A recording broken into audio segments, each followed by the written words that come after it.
ज्यादा आवश्यक है, ये सोचने वाली बात है कि हम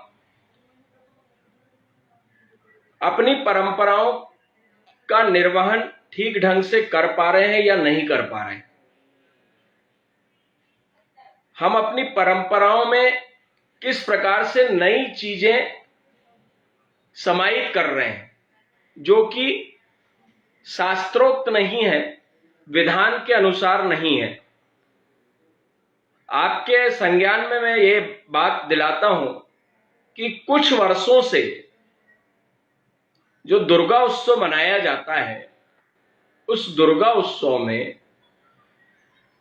मां भगवती की विराट प्रतिमा तो विराजमान की जाती है और होना भी चाहिए, क्योंकि मां का कोई स्वरूप नहीं होता, देवता का भी कोई स्वरूप नहीं होता। जिसको जितनी बड़ी प्रतिमा विराजमान करनी है कोई दिक्कत नहीं है, सिर्फ सुरक्षा की दृष्टि से सब ठीक होना चाहिए। किंतु एक विधान आया है जिसमें कि यह चल रहा है कि हम छोटी प्रतिमा को पहले विराजमान कर देते हैं और बड़ी प्रतिमा 2 दिन बाद 3 दिन बाद लेके आते हैं, घट स्थापना भी हो जाती है। तो अगर मेरा वक्तव्य कहीं उचित नहीं हो तो मुझे कृपया आप संदेश के माध्यम से अवश्य बताएं कि क्या कहीं ऐसा विधान कर्मकांड में लिखा है कि हम छोटी प्रतिमाओं को विराजमान करके और फिर 3 दिन 4 दिन जब हमारी मर्जी है तब मां की दिव्य प्रतिमा लाकर और विराजमान करें, जब तक उनका स्थान जो है वो रिक्त बना रहे। मेरे संज्ञान में तो ऐसा कहीं नहीं आता। और जिन कर्मकांडी लोगों से मेरी चर्चा हुई, जिन भी धार्मिक संत महात्माओं से भी चर्चा हुई, भागवताचार्यों से भी चर्चा हुई, तो ऐसा कहीं पर नहीं लिखा कि प्रतिमा 3 दिन बाद लाई जाए, पहले दिन छोटी प्रतिमा विराजमान कर दी जाए और सब स्थापना वाली प्रतिमा अलग हो गई और दूसरी प्रतिमा हम अलग लेके आ गए। इसी प्रकार और भी कई बातें मन में आती हैं। धीरे धीरे माताओं बहनों के लिए मैं ये बात कहना चाहता हूं कि धीरे धीरे माताओं बहनों ने नवरात्रि के अनुष्ठान से अपने आप को विमुख कर लिया है। मैं ये सब माताओं बहनों के लिए नहीं कह रहा, लेकिन उन माताओं बहनों के लिए अवश्य कह रहा हूं जो हमने बचपन में देखा है कि हम लोग जब छोटे थे तो हमारी बहनें, हमारे मोहल्ले की बहनें, हमारे मोहल्ले की चाची ताई और बहनें लोग या हमारी भाभी लोग एकत्रित होकर प्रातः मां शीतला को, मां दुर्गा को जल प्रवाहित करने के लिए, जल अर्पित करने के लिए मंदिर जाती थी, जो कि प्रातः काल होता था। किंतु धीरे धीरे इससे हमारी विमुखता चली होती गई है और उसका कारण मुझे संभवतः यह समझ में आता है कि आज जो समाज में एक विकृति उत्पन्न हो गई है। अन्यथा इस बात को मत लीजिएगा, जब से गरबे प्रारंभ हुए हैं तब से माताओं बहनों ने इससे अपने आप को हटा लिया है। धर्म के प्रति, नवरात्र के प्रति उनकी आस्था कम होती चली गई और क्योंकि हमें गरबे में जाना है, गरबे में हमें नृत्य करना है, फिर वहां पर जो चौपाटी लगी है या वहां जो स्टॉल लगी है खाने पीने की चीजें वो भी खाना है, अपने दोस्तों अपने मित्रों के साथ मनोरंजन करना है। इन सब कारणों से हम अपनी आस्था से विमुख होते चले गए। मां भगवती का पर्व नवरात्रि जो है वो आराधना का पर्व है, और आराधना के पर्व में हमें मां की आराधना करना है, ना कि भोंडे गीतों पर नृत्य करके या अपने अंगों का खुला प्रदर्शन करके, और वहां पर हमें दूसरों के देखने की वस्तु नहीं बनना है। इस ओर माता पिता को भी ध्यान देना पड़ेगा, हमारी बहनों को भी ध्यान देना पड़ेगा कि कहीं हम इनके माध्यम से कोई जिहादियों की नजरों में तो नहीं चढ़ रहे, किन्हीं गलत विपदा में तो हम नहीं फंस जाएंगे। ये सब हमें चिंता करने की आवश्यकता है। नवरात्रि पर्व जब आए तो आप सुबह निर्मल वस्त्र स्नान ध्यान करके शुद्ध पवित्र वस्त्रों को धारण करें। अगर व्रत रखते हैं आप तो उत्तम, और नहीं रखते प्रयास करें कि 2 दिन हम व्रत रखें, पहला, और आपके अगर कुलदेवी मां अष्टमी की पुजती है या नवमी की पुजती है तो उस दिन अपन व्रत रखें, और अगर 9 दिन रखते हैं तो अति उत्तम है। आवश्यक नहीं है कि हम अगर व्रत रखेंगे तो हम चप्पल छोड़ देंगे तभी व्रत रखेंगे। राजेंद्र सक्सेना जी का स्वागत है। चप्पल छोड़ेंगे तभी हम व्रत रखेंगे, हम लौंग पे व्रत रखेंगे। प्रभु ऐसा नहीं कहते, मां ऐसा नहीं कहती कि मेरी आराधना अति कष्ट में हो, जैसी आपकी श्रद्धा। वो कहावत है कि जाकी रही भावना जैसी, प्रभु मूरत देखी तिन तैसी। जैसी आपकी भावना है वैसी भावना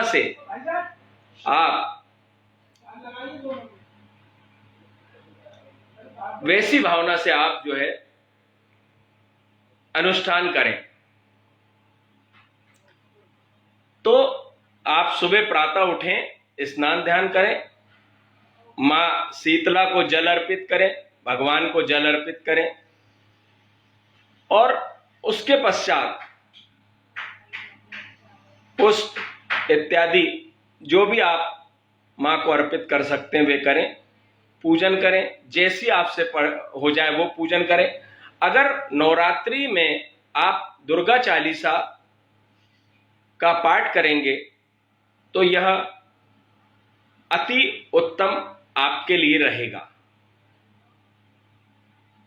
आप अगर आपके पास समय है तो नवरात्रि में अखंड ज्योत अगर जलाते हैं तो उत्तम, नहीं जलाते हैं तो अगर आपके पास समय है और आप सप्तशती का पाठ कर सकते हैं तो दुर्गा सप्तशती का पाठ करें, और जब पाठ प्रारंभ करें तो मां से प्रार्थना करें कि इस निमित्त में यह पाठ कर रहा हूं या कर रही हूं, मां आपकी मनोकामनाओं को पूर्ण करेंगी।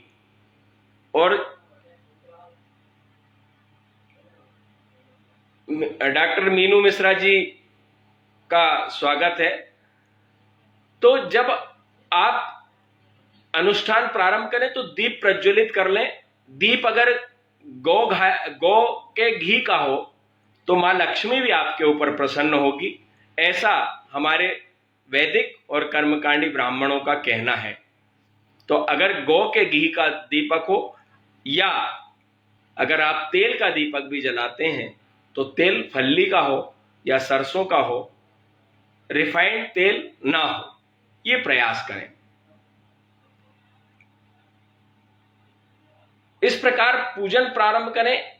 समय हो तो सप्तशती का पाठ करें, एक आसन पर पाठ करें, और जो आसन आप उपयोग में लाएं वह आसन अगर आप ही का हो जाए, प्रतिदिन आप स्वयं ही उस पे आसन पर विराजमान होकर पाठ करेंगे तो ये अति उत्तम होगा।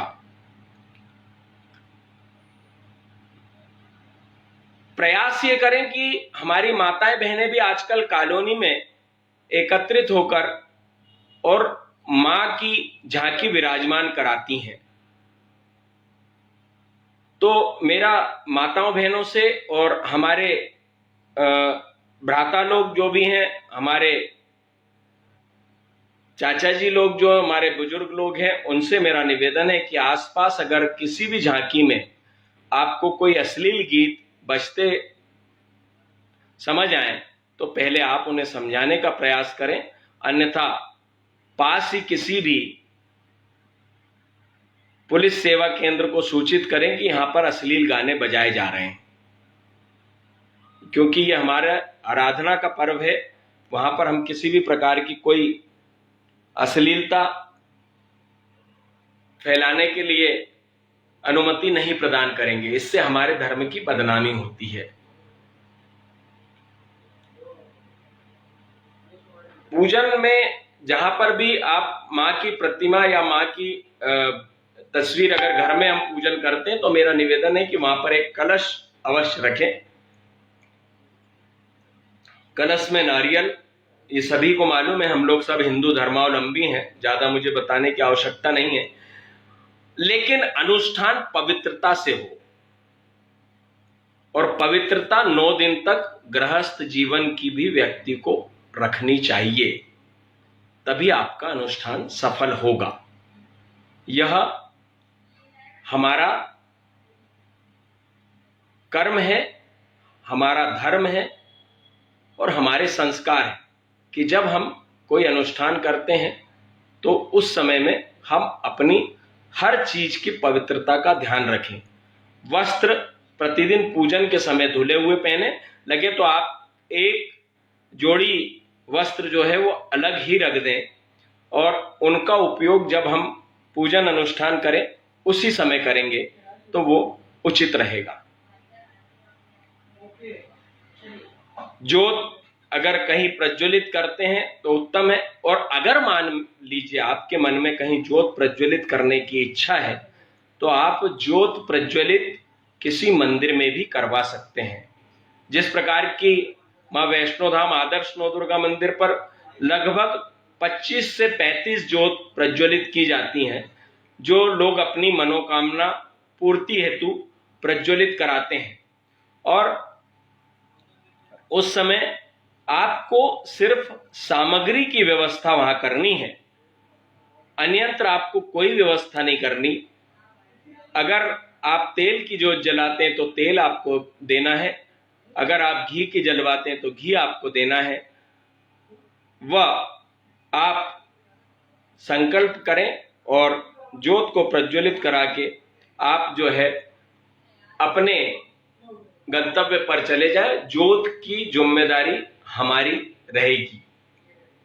इसी प्रकार कोई भी आसपास मंदिर हो वहां आप ज्योत जलवाना चाहें तो ज्योत जलवा सकते हैं।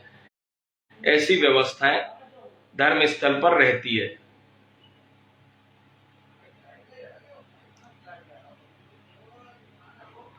साथ ही प्रतिदिन नियम पालें कि हम 9 दिन अपने परिवार के साथ, अपने बच्चों के साथ पास ही जो मंदिर निर्मित है, देवालय है, देव स्थल है, वहां पर जाएंगे।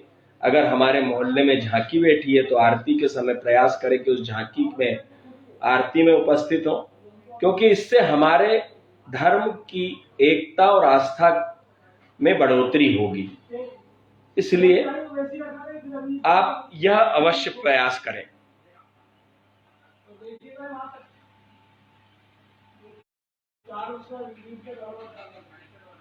मैं एक बार पुनः ये बात कहना चाहूंगा कि युवा वर्ग जो दुर्गा उत्सव धूमधाम से मनाता है, दुर्गा जी जो बिठाते हैं, वह विशेष तौर से इन बातों का ध्यान रखें कि ये कहीं भी विधान में नहीं लिखा कि छोटी प्रतिमा लाकर हम विराजमान कर दें और बड़ी प्रतिमा 3 दिन बाद लाकर फिर विराजित करें। वहां पर किसी भी प्रकार के फिल्मी गानों का चलन नहीं होना चाहिए। हमारी बहन बेटियां जो आती हैं उन्हें हम बहन बेटी की नज़र से देखें, ये हमारे को ध्यान रखना होगा।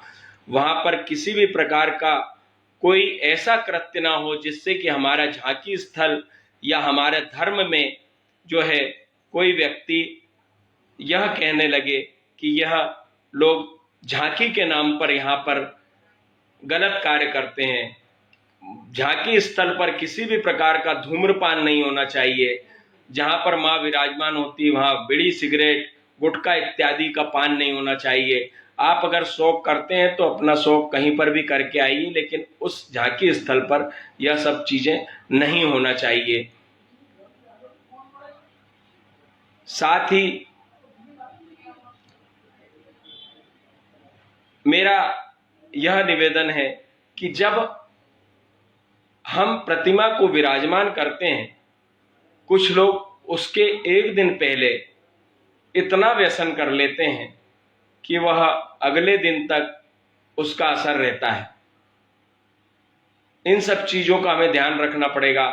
नवरात्रि में जब हम भंडारा कराते हैं तो भंडारे के पश्चात भी आपको ये ध्यान रखना पड़ेगा कि कहीं हम जैसे ही नवरात्रि समाप्त होती है हम लोग सीधे जो है सुरापान की ओर दौड़ने लगते हैं। ये सब चीज़ों का हमें विशेष ध्यान रखना पड़ेगा। ये मैं कई लोगों के लिए कह रहा हूँ, आप अपने आप पे किसी पे मत लीजिएगा। ये